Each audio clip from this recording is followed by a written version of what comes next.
ladies and gentlemen. Welcome to Captain of My Shed. I'm Captain Mikey.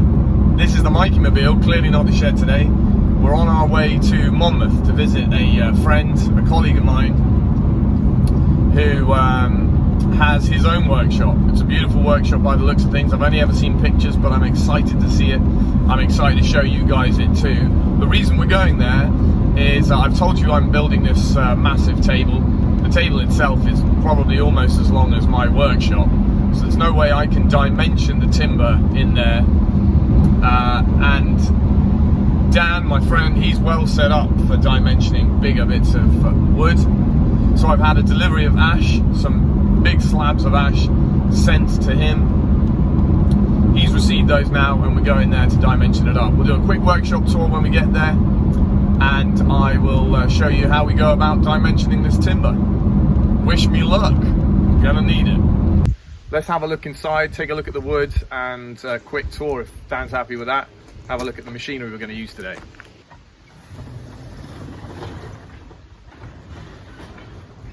Ta-da! Okay, this is all solid ash. This massive piece here, that's going to make up the legs and the leg assembly. We've got some nice, not perfectly quarter sawn all of them, but pretty much quarter sawn for most. We've got 5 planks like this, 3 meters long, that we're going to use for the top.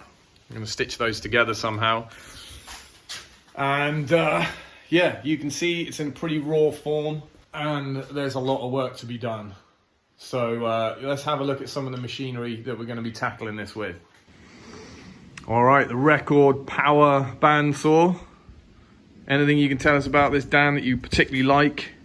Yeah, it's one of the bigger saws that Record Power make. It's got great big 18-inch wheels in there. Very powerful machine, and has huge capacity on it as well, so we can cut through up to 30 centimeters of timber in a single pass.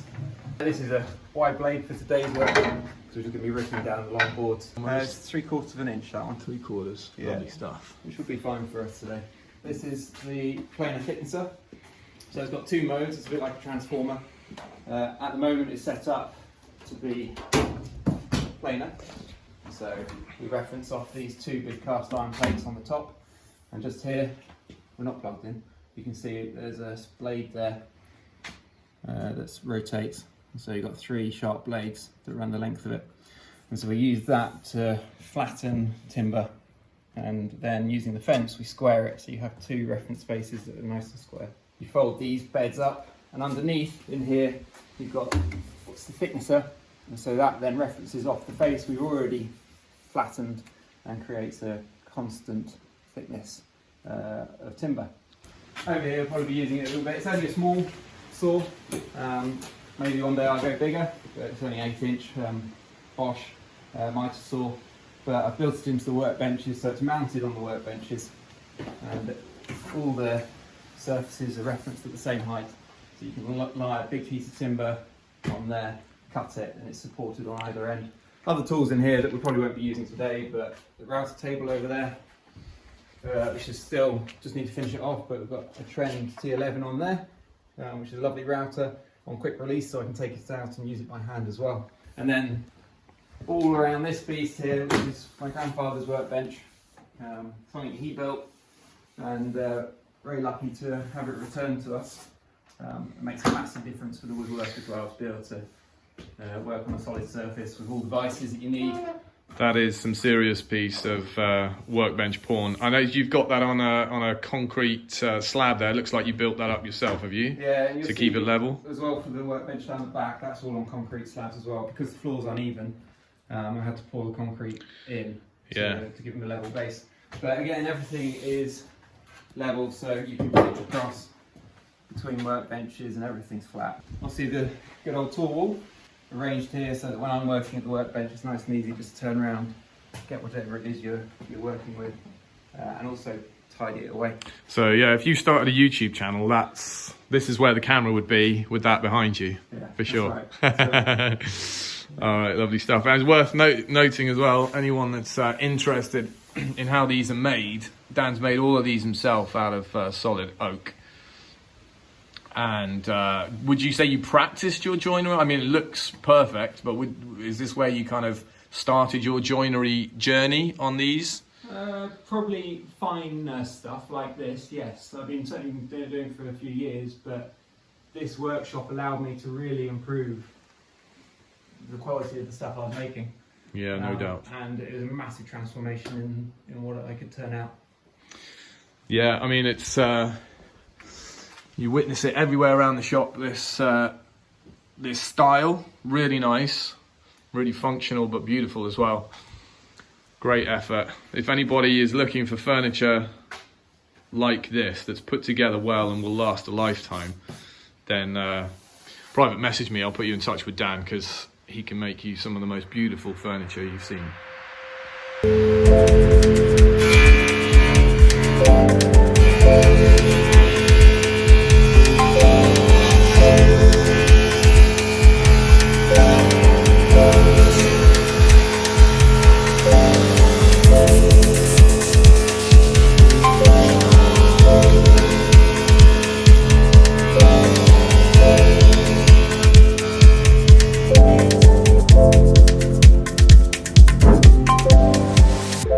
So what we're doing with this first cut, we're trying to create a datum edge along this this piece. It's 3 meters long. So we're running this side through, and you can see we've got a clean piece of wood here now. Pretty much a straight edge to work with. We can now run this edge along the fence on the bandsaw and rip this to the right width.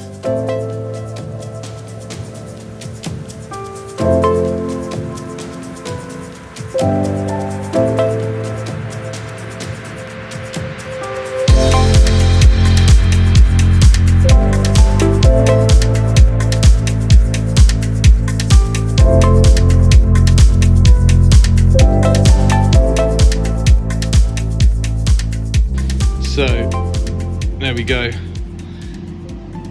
next to no gap there whatsoever. So as a starting point, that's a good strong start.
Pop it on there.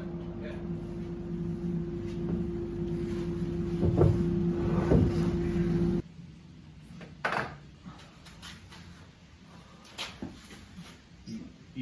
we're getting that twister under it.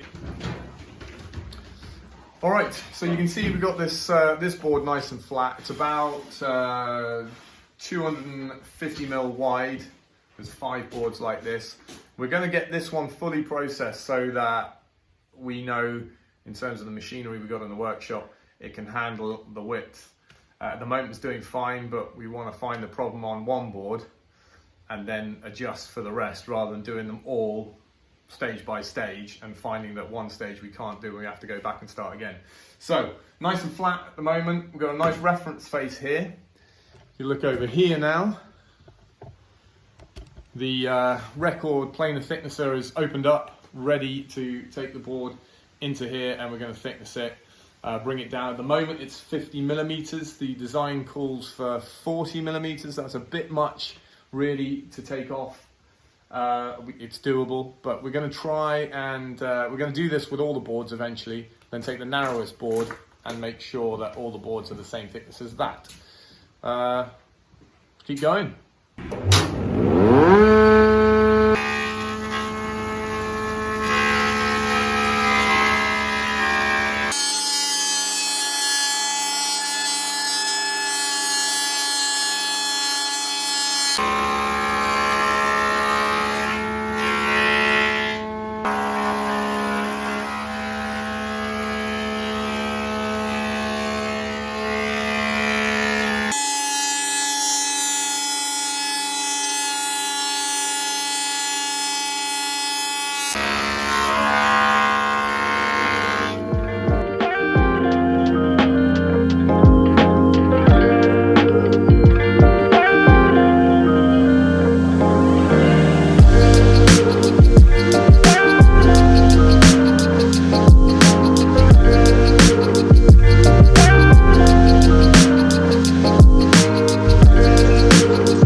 So the last board just went through the thicknesser.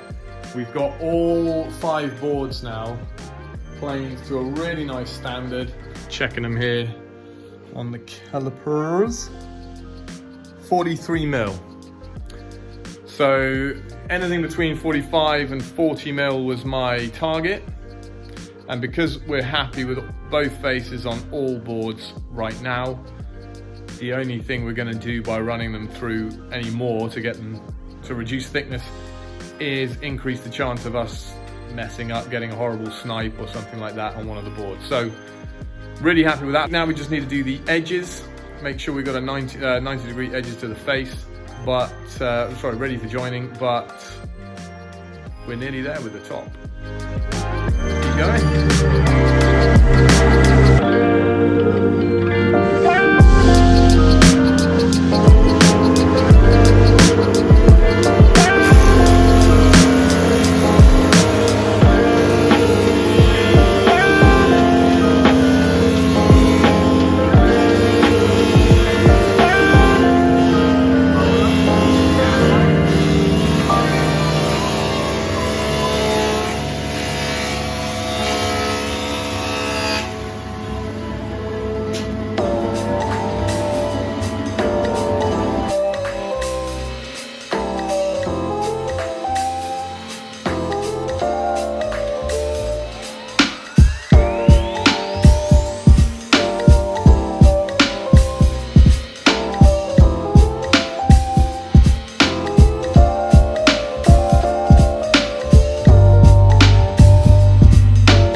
behind me, you can see the tabletop laid out such as it is.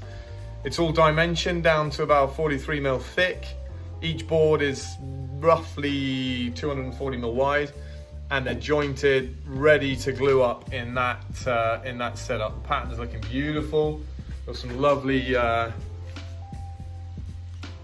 curly type flame here at the that'll be one of the leaves that is stuck on the end of the table when it's extended, but that represents the bulk of our work today done, but there is still a lot more to do.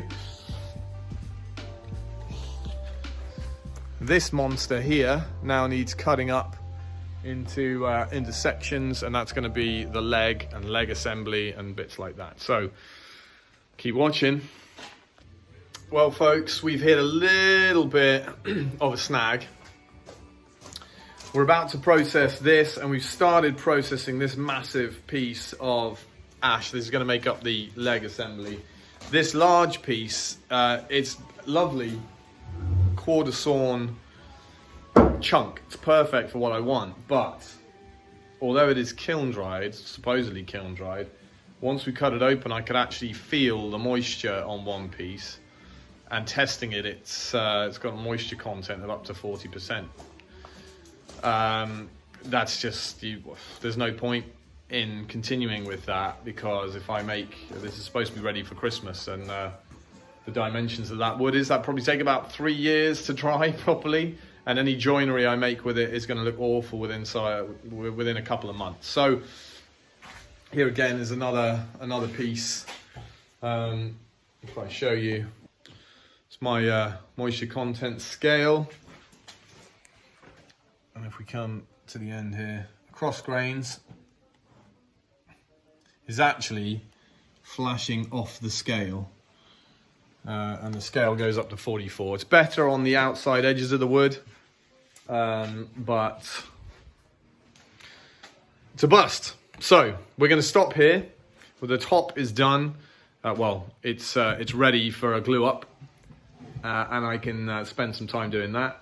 But until I figure out what I'm going to do with the rest of this, I'm really hoping the sawmill that I bought them from, who have been great so far, will agree to put them into their kiln again, and hopefully that will work out. Right, it's a couple of days since I shot that bit of footage. The very next day, I spoke to Whitney Sawmills, where I got the wood from. They're based in Herefordshire. Excellent company, I have to say, from what I've seen so far. They were very helpful up until that point, and I told them my problem. They went to check their stock, realised that it was a fault with the stock, and without question and without charge, they've picked up the wood from me, and they're going to put it back in their kiln and then deliver it back to me ready for use. So that's fantastic. Check out some of their stock. If you're based anywhere near there and you're after timber, they're a go-to place for sure. They do anything from timber for timber framing, really big stuff, right down to hardwood flooring and that kind of thing as well. So I've included a couple of shots for you of their stockpiles at the moment, but check them out. Definitely a good company from what I've experienced so far on this project, and I'll be using them again for sure if ever I have something this big. Anyway, back to the video. Thanks very much to Dan. It's been an awesome day. Apart from this last little hurdle, I've really enjoyed it. I don't know, have you? Yeah, absolutely. Yeah, pleasure. Yeah, it's been brilliant. So thanks very much to Dan. Unfortunately for him, I'll probably be bugging him again once I get some dry timber. Okay guys, we're in a friend of mine's workshop. He's very generously offered to help me glue up the beast. There it is in the background. We're doing a dry clamp at the moment just to make sure we close up all those gaps, and we have next to no gaps whatsoever. As you travel down the boards, you can't see a single thing. So that's looking good. That's looking promising. If you're asking yourselves, how does someone build a 3 meter long table in a workshop that's 3 meters long? The answer is you don't. You ask a friend to help you. Otherwise, this will be glued up on my kitchen floor. So here we go. Next step now, we're going to use a domino jointer. This lovely tool here, a lot of you will recognize it. It's the Festool Domino. This is the DF500, which is the smaller of the two, but it provides, basically you can see the shape that's going to cut out there. That cutting bit oscillates and will cut out a shape that will fit this, which is the domino. So instead of a dowel, you use this. We'll cut the hole, the Festool will cut the hole slightly wider than this domino, which will allow for movement, but it will help us align each board to the next one so that we don't have any high spots, or as little as possible. So that's the plan.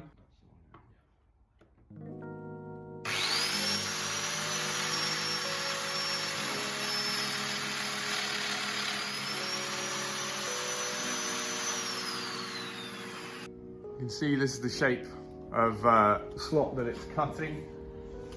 A little bit wider, not much, but a little bit wider than the domino itself to allow for a bit of expansion.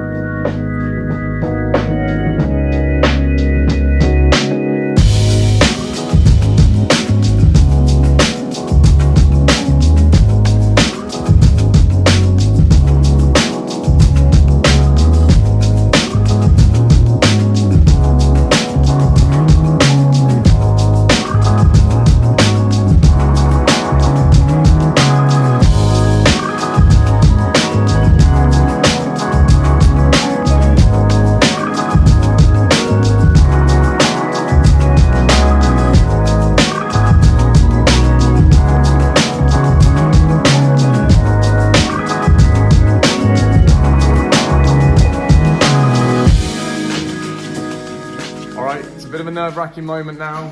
The board's all laid up, all the domino holes drilled. It's time to glue it up.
All done, all glued up. Thank you very much to my mate Shane, and that let me use his workshop and his clamps and his Festool jointer and all that good stuff. It's been mega. We got it done in about an hour and a half, which is not bad for a glue up of this size, I would say, especially the first one I've ever done. I think Shane's done a fair few like this, but this is my my first attempt, and it's gone really well.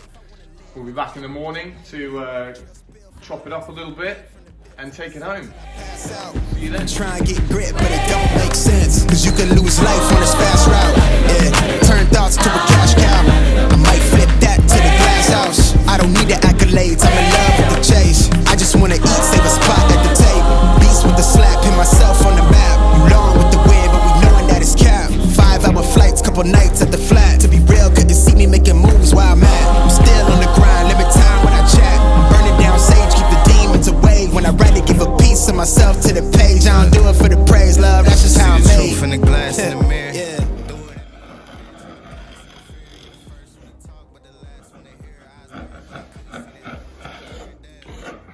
I had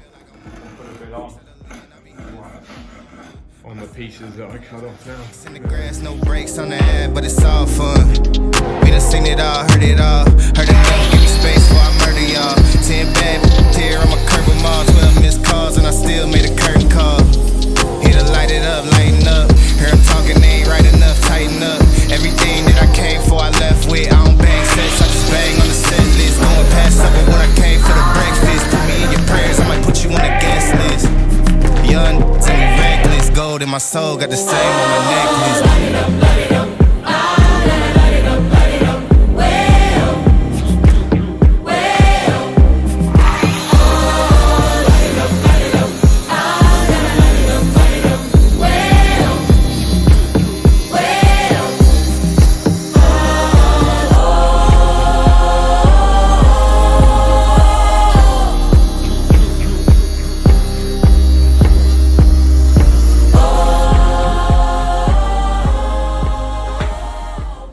Well, everybody, we've made it to the end of the video. This is the first episode. There's going to be more, obviously, on this table until we get it finished.